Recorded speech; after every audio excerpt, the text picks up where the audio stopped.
Hi, I'm your host, Marlo Lemon, and you're listening to Wild Voice, the podcast where I take this voice of mine and share my wild journey with you. Being widowed at 34 with a 15-month-old, most would see as life ending. And instead, I alchemized it and put life back together, and it became more beautiful and fulfilling than I could have ever imagined. Through this life shift of mine, I realized who I am and what I'm here to do. I'm an intuitive energy healer, and sharing how I view the world is how I help you upgrade your life and alchemize your journey into magic. From day one, I wanted to share my journey, call it intuition, but I knew it was going to do more good out in the world than keeping it to myself. So when I say I've mastered life, that doesn't mean I'm perfect or that life is. I mean, I've mastered the concept of life, and I want to share that with you. So funny enough, today's episode, I'm going to share with you the Nash Mentality. And he's not even with me. He's actually currently enjoying his free-spirited self with my dad and his baby cousin and a couple of my sisters and one of my brothers at Disneyland. So let me back up and start from the top. This last week has been exhausting for multiple reasons, but one of them being Nash was working through a really high 104 fever for about a week. And at the start of that, we even ended up having to take him to the ER in the middle of the night. So my nights consisted of setting an alarm to check on him every hour or two, because even with medicine, the fever would all of a sudden jump a few degrees. So not only was this physically taxing, but also emotionally. I've been able to practice staying calm under pressure or in intense situations. I will always be working that muscle, though, to get my mind to chill the fuck out regardless. Well, it was an idea my dad threw out a few months ago that he wanted to take Nash to Disneyland.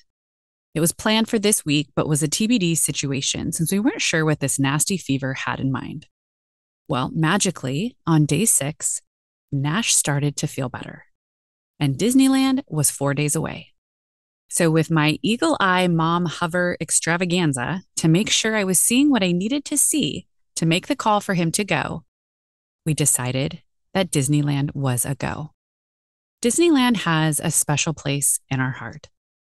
If you listen to the last episodes, the previous ones, the ones about our story, you'll know that when Nash was 15 months old, about a week or so before his dad died, we all went to Disneyland. And it was the last magical moment we had as a family. And we have joked now with lightheartedness as a family and said, you know what? Nash deserves a redo. So this Disneyland trip is something that is pretty special. And the fact that my dad is taking him, I thought would make it even more magical, replacing old memories with new ones. So with leading up to the trip and me checking in on Nash constantly those last few days, with how I do things with him, I'm of course the deciding factor, but I have raised him to really strongly know how to check in with his own body, knowing it's ultimately him that will be having the experience either way.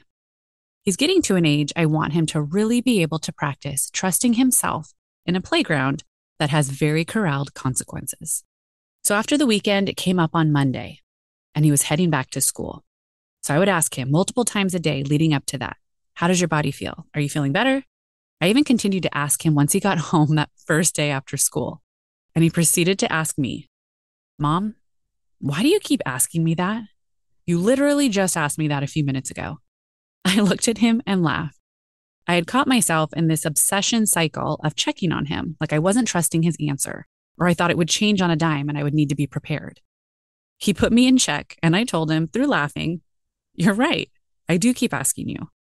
And he said, well, why do you keep doing that? And I told him, because you were sick and I was worried about you. And I just want to make sure you're feeling good. But you're right. I'm asking too much. I'm just glad you're feeling better. While eating part of his random ass snack that was requested, he just shrugged at me and said, well, yeah, me too. Like, duh, lady. I was the one going through it. He teaches me so much, it's insane. So continuing on so I can share with you the Nash Mentality. I prepared him for this adventure by packing all the clothes and hats and shoes and vitamins so my dad could easily keep up on his routine. and getting his travel devices and backpack of books and toys all ready to go. The plan was a road trip adventure from Oregon to California, so I knew keeping him occupied was the name of the game.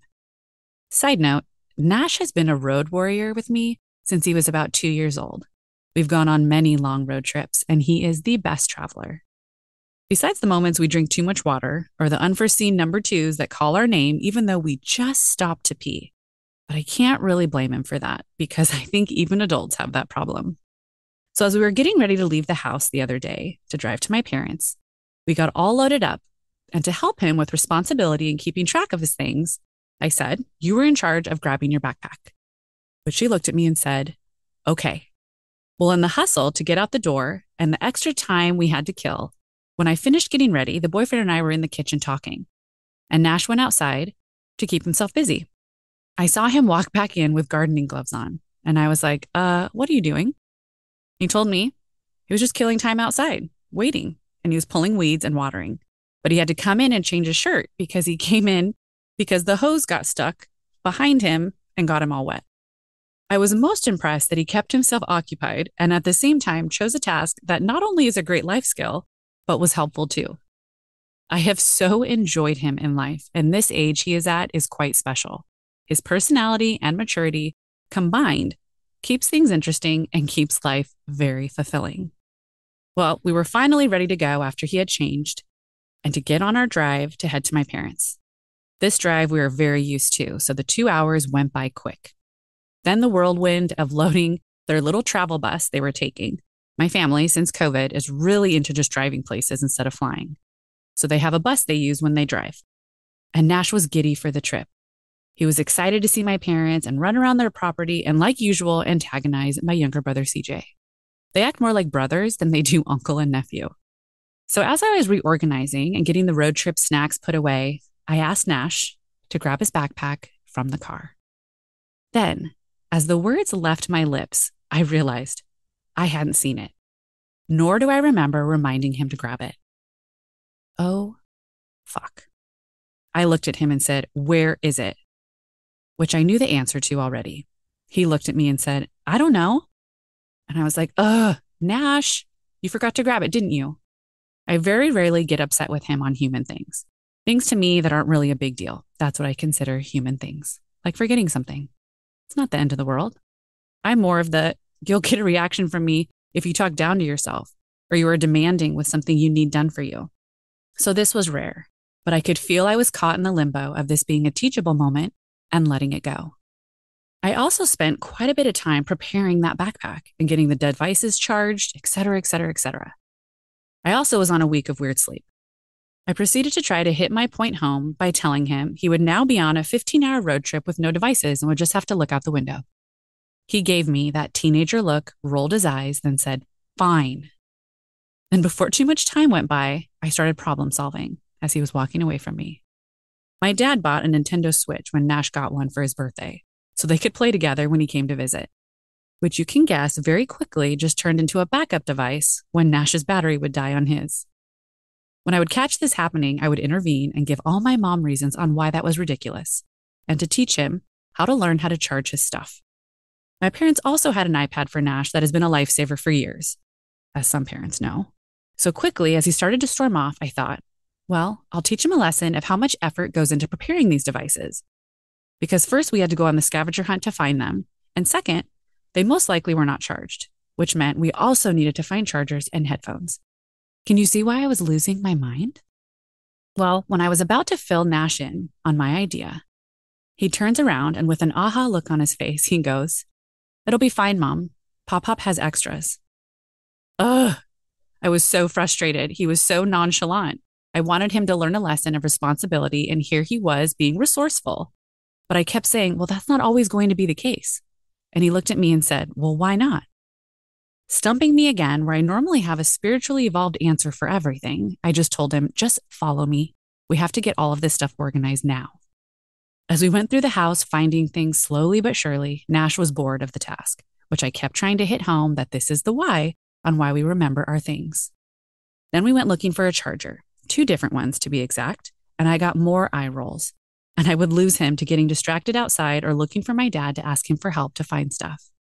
Once we had everything, I made him find where to charge the devices, and next was getting Wi-Fi and login set up.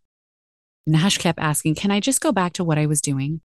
Which I would turn to him and say, no, these aren't my devices. You need to take responsibility for these. We bickered off and on, and when I was giving him another lecture, when we couldn't find headphones, my dad walked by and said, oh, no problem. I got some extras right here. Follow me, buddy. Nash looked at me with a grin and said, see, told you it would work out. I was fuming, but I could feel at the same time this is exactly the life I wanted to set up for him. The mentality I wanted him to have all along as I've been raising him, that shit works out. Even if we make mistakes, even if we think it's not possible, even if we can't see the path. If you believe it, it will happen. And that goes for any belief. My dad is the optimist in the family, and my mom is the realist. I love her to death. It's something I've had to rework my brain on, though, that realist mentality. It's not what I was put here for, and it didn't work well for my life when I lived it that way. But I have my moments, and I forget that sometimes. Hence this dance Nash and I were doing that day. It didn't totally click until the boys were off on their road trip and we got them all squared away, and my mom and I were talking in the kitchen. And I was filling her in on how I just hated that I was so frustrated with him before he left. No parent likes getting mad at their kid right before they're sending them away for a week. And she said, well, he needs to know. Your dad is the same way. He thinks everything just works out because that's his reality. But that's not how it is for everyone else. That's not the norm. And as she said that, and we were talking, the light bulb went off. I'm completely shooting myself in the foot and how I've raised him by telling him, yeah, things work out for you because you believe it. But now that's not how this world works. But it's exactly how this world works, actually. The ones who get to experience that are the ones that believe it. So a reminder, thanks to Nash, be more like him. Believe that things will work out because that sort of mentality actually makes it your reality. Thanks so much for being here. Please rate, like, share, and review so we can stay connected and continue this magical journey together.